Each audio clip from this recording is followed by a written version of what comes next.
With amazing results in this year's civil services examination, Study IQ has once again proved that quality can be provided along with affordability.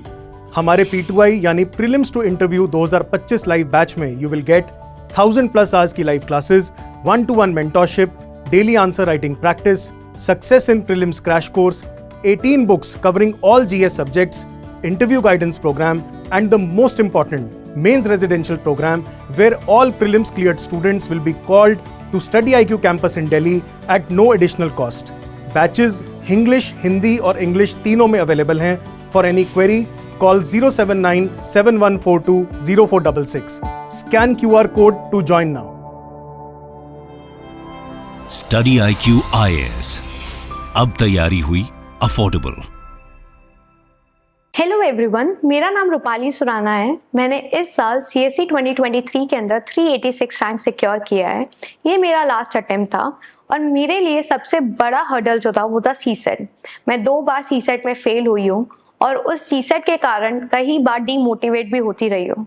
कई बार लोगों से ये भी सुना है कि जब अगर 2+2 4 भी नहीं पता तो तुम UPSC के बाद में क्या एडमिनिस्ट्रेशन को संभालोगे, and which is a very demotivating for an aspirant.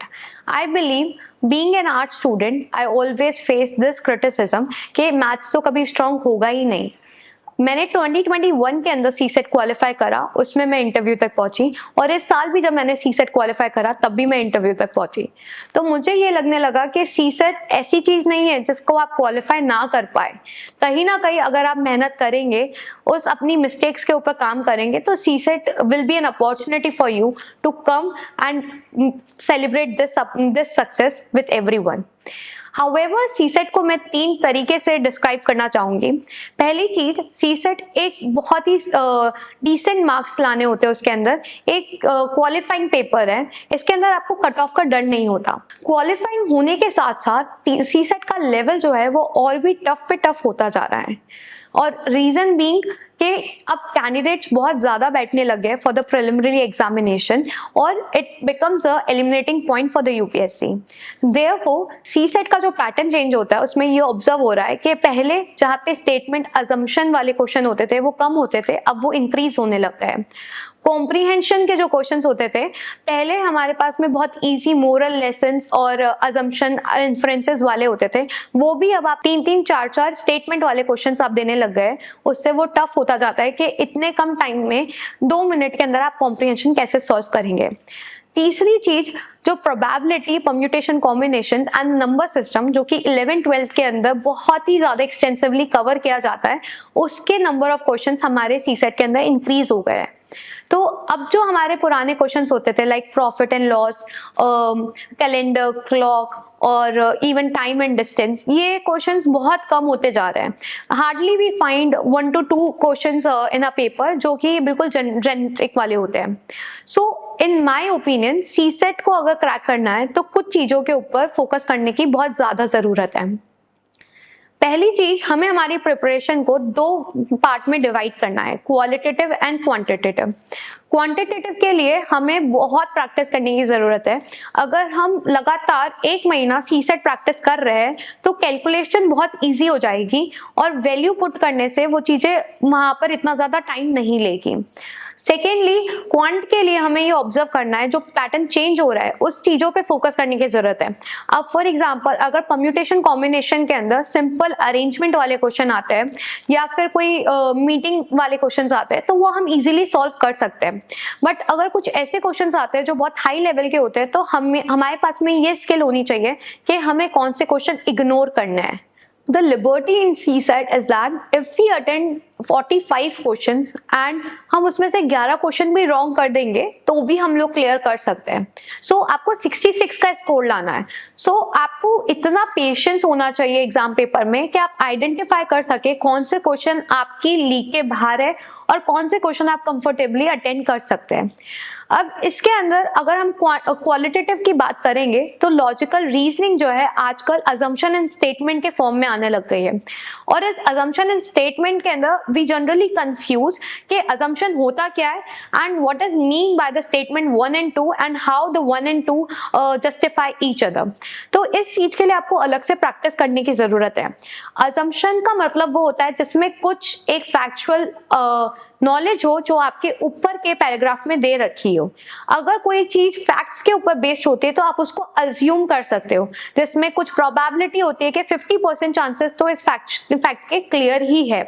वो उसी जगह अगर इन्फरेंस की बात करते हैं हम, तो इन्फरेंस का मतलब होता है कि पूरे के पूरे जो पैराग्राफ लिखा है उसका कंक्लूजन क्या है, उसका भावार्थ क्या निकल रहा है। तो जो भावार्थ है वो इन्फ्रेंस है। जनरली इन्फ्रेंस का मतलब ये नहीं है कि कोई लाइन उसमें लिखी हुई होएगी और वो उसका आंसर होएगा। हम लोग इन्फ्रेंस को कंक्लूजन के साथ में कंफ्यूजन में डाल देते हैं। तो अगर कंक्लूजन बोला गया तो कंक्लूजन का मतलब होता है कि आपको समराइज करना है। इन्फ्रेंस का मतलब होता है एक हिडन मैसेज होना उसके अंदर, जो आपको ऑब्जर्व करना है कि इसमें बोलने की बात क्या थी और उसने बोलना क्या चाह रहा था।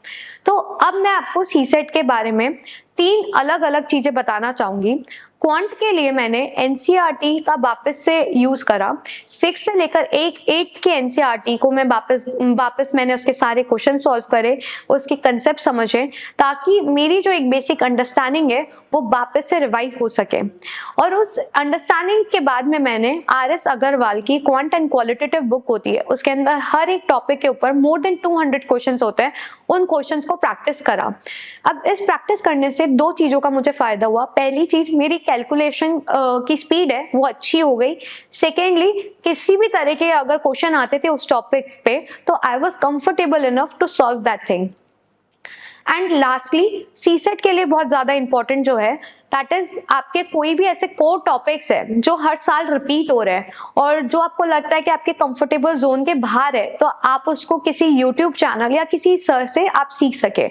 फॉर एग्जाम्पल, मैंने डियर सर करके यूट्यूब चैनल है, वो बहुत ही कम टाइम में बहुत इजीली आपको विजुअल्स के साथ में ये लेक्चर्स के अंदर समझा देते हैं। तो मैंने प्रोबेबिलिटी और परम्यूटेशन कॉम्बिनेशंस जो है वो डियर सर के चैनल के थ्रू ही करा। Even in my last attempt, I took coaching of the next IS, जिसके अंदर मैंने सिर्फ सीसेट का डेडिकेटेड कोर्स करा था। सर से मेरे को काफ़ी चीज़ें सीखने को मिली, कैसे मल्टीप्लिकेशन एंड डिवाइड को हम इजी कर सकते हैं, कैसे लैंग्वेज बेस्ड क्वेश्चन के अंदर हम समझ सकते हैं, एज वाले क्वेश्चन जो होते हैं वो कैसे इजीली हो सकते हैं। सो आपको इस चीज़ में डरने की बात नहीं है कि आप GS जैसे कोर्स की करते हो तो सीसेट कोई कोर्स करने की चीज़ है क्या। सीसेट इस 2-3 साल से काफी ये नजर आ रहा है कि सीसेट के अंदर इंजीनियर्स भी फेल हो रहे हैं या IITians भी सीसेट क्रैक नहीं कर पा रहे हैं। तो it is not a shame on us कि हम सीसेट की क्लासेस ले रहे हैं। इट इज एन अपॉर्चुनिटी ताकि हम बाद में डेटा हैंडलिंग अच्छे से कर सकें। Secondly, regarding the comprehensions, last 2020 attempt के अंदर 27 कॉम्प्रीहेंशंस आए थे, बट 2021 से लेकर अगर हम देखेंगे तो एक कॉम्प्रीहेंशन का जो पैटर्न है वो भी चेंज होता हुआ नजर आ रहा है। 2021 अटेम्प्ट के अंदर वापस से 26 या 27 कॉम्प्रीहेंशन हुए और इस कारण से क्वांट का नंबर बढ़ रहा है। सो आपको अपने पेपर जब अटेंड करते हैं तो इस चीज पे फोकस करना है कि आपको क्वांट को कितना टाइम देना है। किसी का जिसका क्वांट स्ट्रांग होता है वो स्टार्टिंग में क्वांट करता है और बाद में कॉम्प्रीहेंशन करता है, और किसी का कॉम्प्रीहेंशन स्ट्रांग होता है तो वो कॉम्प्रीहेंशन पहले प्रेफर करे, बिकॉज अगर 27 क्वेश्चन के अंदर आपकी एक्यूरेसी बैठती है तो you are in a comfortable position to crack this examination. So for comprehension मैंने मेरी प्रिपरेशन को 3 तरीके से डिवाइड करा। फर्स्टली, मैंने जितने भी PYQs थे और उनकी जो आंसर शीट थी उसको मैच करके ये ऑब्जर्व करा कि पैटर्न बोलना क्या चाह रहा है। यूपीएससी अगर ऐसा कोई क्वेश्चन पूछती है जिसमें अजम्पशन पूछा जाता है तो उसका आंसर कैसे आता है, इन्फ्रेंस पूछा जाता है तो उसका आंसर कैसे आता है, या फिर अगर कंक्लूजन पूछा जाता है तो उसका आंसर कैसे आता है। तो इस पैटर्न को ऑब्जर्व करने के बाद में आई रियलाइज कि तीनों चीजें अलग अलग होती है। As I earlier said, assumption का मतलब होता है फैक्चुअल इंफॉर्मेशन, कुछ ना कुछ 50% उसके अंदर फैक्चुअली करेक्ट हो। इन्फ्रेंस का मतलब होता है कि उसका हिडन मैसेज क्या है, एंड कंक्लूजन का मतलब होता है summarising the whole paragraph. So after observing all the 3 things, मेरे कॉम्प्रीहेंशन के अंदर गलत होने बहुत कम हो चुके थे। सेकेंडली कॉम्प्रिहेंशन के लिए मैंने 30 मिनट्स दे रखे थे। I used to solve comprehension after quant, क्योंकि क्वांट से मेरा माइंड, मुझे ऐसा लगता था कि बहुत ज़्यादा तेज स्पीड से काम कर रहा है, तो मैं जनरली कॉम्प्रिहेंशन को इस तरीके से अप्रोच करती थी कि जो छोटे कॉम्प्रिहेंशंस होते थे वो मैं बाद में करती थी और जो बड़े कॉम्प्रिहेंशंस होते थे उनको मैं पहले देख लेती थी, ताकि अगर मेरे को लास्ट के 5 या 10 मिनट्स भी बच रहे हैं और मेरे 5 से 6 ऐसे छोटे छोटे कॉम्प्रिहेंशन है तो वो मैं जल्दी से रीड आउट कर सकती हूँ। जो बड़े कॉम्प्रिहेंशन होते हैं उसके अंदर जनरली इंफॉर्मेशन आपके कॉम्प्रिहेंशन में ही होती है, बट छोटे वाले में आपके पास में एनालिटिकल स्किल्स होनी चाहिए कि उसका हिडन मैसेज आप अच्छे से समझ सके। तो थोड़ा पेपर सॉल्विंग स्किल के ऊपर भी काम करा जा सकता है। तीसरी चीज जो कॉम्प्रिहेंशन में बहुत ज्यादा इंपॉर्टेंट है वो है टेंस। हम जनरली टेंस को इग्नोर कर देते हैं। शुड बी, मे बी और इज एम आर, ये हेल्पिंग वर्ड्स को हम कहीं ना कहीं बहुत ज्यादा अफर्मेटिव सेंस में लेकर चलते हैं, बट जब आप कॉम्प्रिहेंशन की बात कर रहे हैं तब आपकी टेंस, ग्रामेटिकल एरर्स, इन सब चीज़ों पे आपका फोकस होना चाहिए, ताकि आप देख सकते हैं कि ये जो कॉम्प्रिहेंशन लिखा गया है वो किस वे में आपको समझाने की कोशिश कर रहा है। अगर कोई चीज पास्ट के अंदर है तो आप उसमें देखिए कि आंसर के अंदर इज एम आर या मे या शुड तो नहीं है। तो अगर आप ये जनरल ऑब्जर्वेशन से भी अगर कॉम्प्रिहेंशन करेंगे तो comprehension become very easy for you to solve in a very quick time. Nextly मैं आपके सामने क्वांट के बारे में बात करना चाहूंगी। क्वांट के लिए पहली बात तो प्रैक्टिस बहुत ज़्यादा इंपॉर्टेंट है। जितनी ज़्यादा प्रैक्टिस करेंगे उतना ज़्यादा आपका क्वांट स्ट्रांग होता जाएगा और टाइम कम लगेगा। दूसरी चीज़ है टाइम मैनेजमेंट। सिंस हमें पता है कि 27 to 26 क्वेश्चन तो आपके कॉम्प्रिहेंशन के आएंगे, तो 50 में से अगर आपको 80 क्वेश्चन, अगर आप 50 क्वेश्चन भी करने की कोशिश कर रहे हैं तो आपको 25 क्वेश्चन ही ढूंढने हैं। अब इस 25 क्वेश्चन में अगर आप हर एक क्वेश्चन के अंदर क्वांट में लग जाएंगे, 2-2, 2.5 मिनट आप एक एक क्वेश्चन को देंगे तो it become impossible for you to go through the paper. And यही सबसे बड़ी गलती होती है हम लोगों की कि हम लोग दिन के 2 से 4 बजे के टाइम में when we already had one paper, और उसके बाद में इस पेपर पे फोकस करना, वो अपने टाइम स्लीप को मैनेज करना, सब कुछ करना बिकम्स डिफिकल्ट फॉर अस।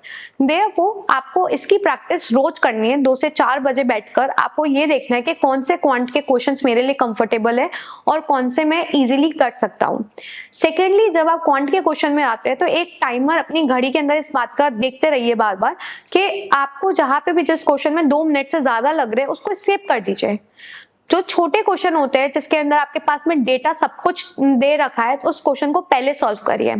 और अगर आपका कंफर्ट जोन जो लॉजिक एंड रीजनिंग है तो उसको पहले करिए। 7 to 8 क्वेश्चन आप आराम से लॉजिक एंड रीजनिंग के स्टार्टिंग में पा लेंगे और उसको आप आराम से कर सकते हैं। तो इन CSET the only strategy is to handle the paper calmly, and secondly is the time management. So for that मैंने मेरे 6th attempt में एंड इवन 4th attempt में जब मैंने CSET निकाला है, मैंने कोशिश यही करी है कि मैं 2 महीने डेडिकेटली CSET को दूं। हर दिन 2 से 4 बैठ के मैंने CSET के पेपर सॉल्व करे हैं, ताकि जितना भी टफ पेपर आएगा CSET मेरे लिए टफ नहीं होना चाहिए। I think this would be helpful to all of you, and thank you so much for watching this.